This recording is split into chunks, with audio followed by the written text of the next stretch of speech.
কয় দাঁত হয়েছে? দুটো নইলে বাচ্চারা ডেলিভারি করে তাহলে মনে হয় 4টি হয়ে গেছে না? না এর মারই তো আমি কিনে নিয়ে গেলাম। হ্যাঁ,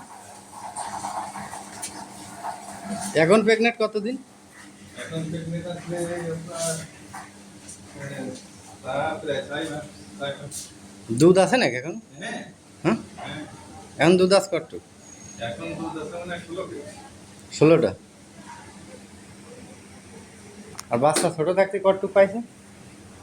সকালে আমি সে দুধ দিয়েছি আমি তাহলে দুইবারে কতটুক পাইতো? দুইবারে ওই 23-24 কেজি।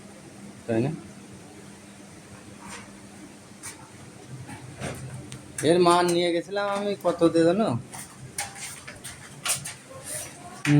2,75,000 না কত দিয়ে নিয়ে, 75 না 80 দিয়ে নিয়ে গেছিলাম। वास्को থেকে যে বাড়ি নেই মানে হুম, মালি বাজে করতে वास्को থেকে হজে গিয়ে হজের তো এখনো আসেনি। ও তার মানে 45 দিন পরে আসে নাকি?